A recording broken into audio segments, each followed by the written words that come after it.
Realisht në shumë dëshirë. Është e vërtet, ana Brullin do ta shohim në vazhdim sepse nuk mund të flasim sot për Brull, mund të them jo me Brull, por me shumë seriozitet, edhe me përkushtim sepse kështu besoj se i ka marrë gjitha punët deri në këtë moment dhe kështu do të jetë edhe ky impenjim këtu.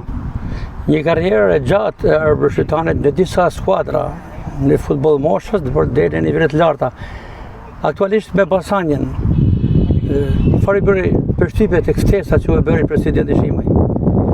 Tashmë kam thënë më përpara edhe se jo është serioziteti me i cili ka ndërtuar punën të dy njerëzit të cilët kontribuojnë tek kjo skuadër, si Emir Shimaj, si Bernardin Kulla, ku gjykoj se i kanë deri në këto momente kanë qenë shumë korrekt edhe besoj se në momentin që gjanat ndërtohen këtë formë janë të besueshme, gjë që kjo bani edhe që unë mos të kem hezitim për të bërë pjesë e këtij projekti që ne shpresojmë se nëpërmjet punës që do zhvillojmë ditë pas dite të jetë sa më suksesshëm.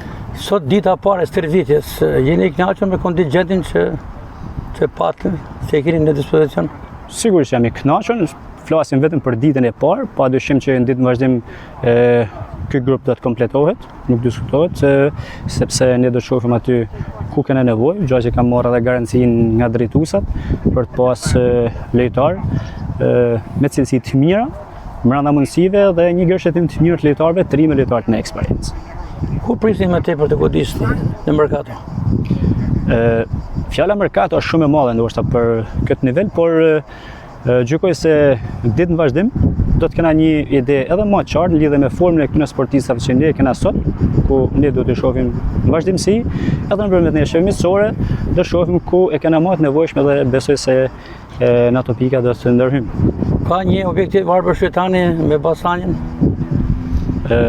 Objektivi është që ne të punojmë me maksimumin e mundësive ditë mas ditet dhe nëse ne e bëjmë këtë, objektivi është lehtësisht i lexueshëm në fund.